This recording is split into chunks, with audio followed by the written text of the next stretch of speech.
Hello, community, and welcome to another Keeping It Real with Dr. Anita podcast. I am your host, Dr. Anita Polite-Wilson, C-Suite Trusted Advisor, Board Director, and Diversity, Inclusion, and Belonging Consultant, helping members of the C-Suite and their teams reframe diversity conversations from difficult to different. If you've been following my podcast for a while now, you know that in September, I focus on the theme of laboring for justice as a labor of love to coincide with Labor Day, which we'll celebrate on September 9th.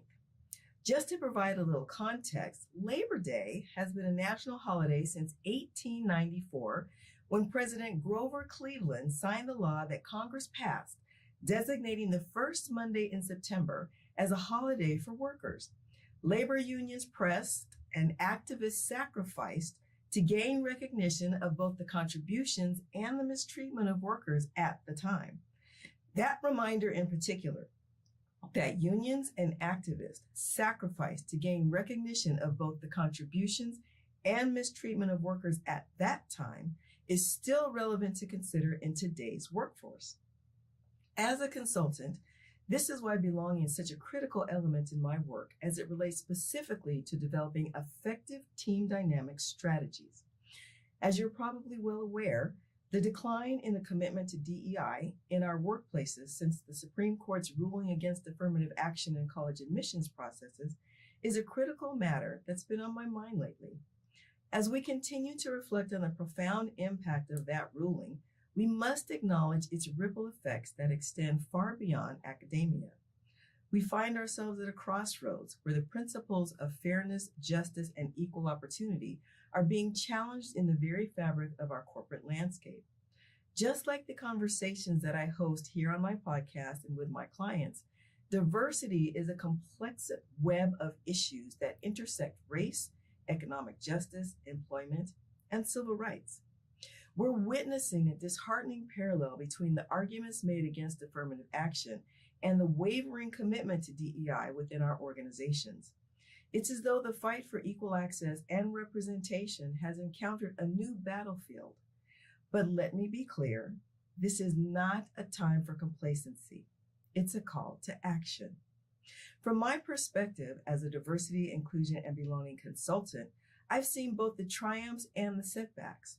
We must recognize that the decline in corporate commitment to DEI isn't just about policy changes.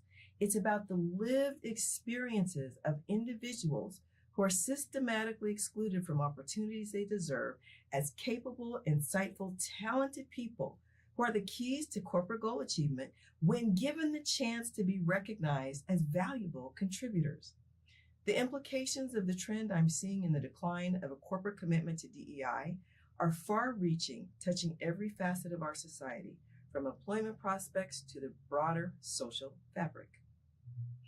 Almost weekly, we're made aware of instances where the decline in DEI commitment has given rise to discriminatory practices in hiring, promotions, and even in the daily interactions within the workplace. We may have personally seen or even experienced how constant microaggressions erode morale, and we've heard the silent cries of employees, in some cases our peers, who feel excluded and marginalized, even to this day. Again, let me be clear on this next point. I'm not a sue-happy individual. However, sometimes reminding organizations of their commitments to DEI is where the power of class action lawsuits come into play, if we're keeping it real. These legal avenues serve as a potential tool for accountability, challenging companies to reevaluate their priorities and hold them responsible for their actions or lack thereof. However, let's not lose sight of the bigger picture. As we navigate this landscape, we must consider how the decline in affirmative action intersects with socioeconomic disparities to the possible detriment of society itself. How? Financial equity in a society translates into more people with disposable income to purchase goods and services offered by companies. It's called consumerism, and it makes the world go round. Therefore, it stands to reason that the opportunities to have a more equal starting point in the human race offered to underrepresented and marginalized communities today can significantly shape their futures tomorrow and those of the organizations looking to make a profit for years to come. So what can we do? How do we ensure that corporate America remains steadfast in its commitment to DEI? In some cases, the answer lies in innovative legal strategies, proactive measures, and a collective will to change. We must foster environments where diverse voices are not only heard, but celebrated. We need to encourage mentorship and sponsorship programs that level the playing field and provide equal opportunities for advancement. The decline in commitment to DEI in corporate America is not an insurmountable challenge. It's a wake-up call for each one of us to champion equity, to insist upon inclusivity, and to ensure that our workplaces reflect the diversity of the world in which we live. As we move forward, let us embrace the questions, the challenges, and the opportunities that lie ahead. With purpose, determination, we can steer corporate America towards a brighter, more inclusive future. Through my work, I've witnessed inspiring initiatives that challenge the status quo. From diversity scorecards to transparency in hiring practices, there's no shortage of creative solutions. And at the heart of it all is the understanding that change is a collaborative effort. Legal advocacy and class action lawsuits may have a significant role to play.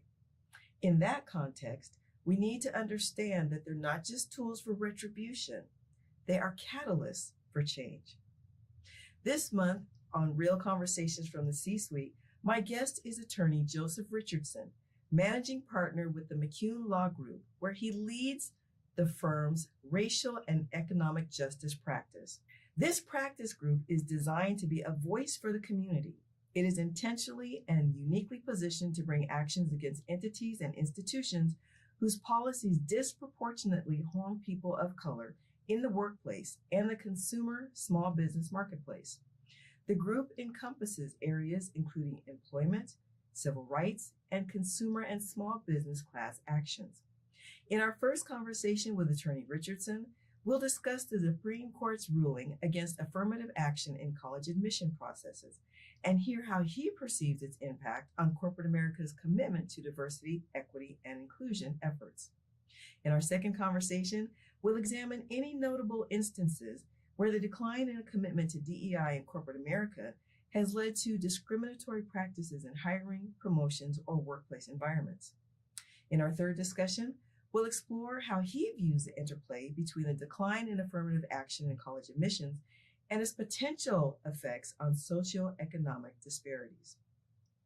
Finally, we'll consider what proactive legal strategies or innovative approaches he recommends to encourage and ensure a sustained commitment to diversity, equity, and inclusion in corporate America that isn't forced, but is grounded in achieving a sense of belonging for all employees.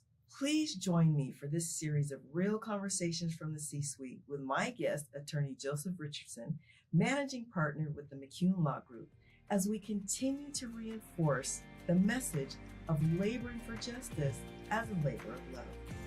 Until next time, this is Dr. Anita reminding you to stay blessed and keep it real.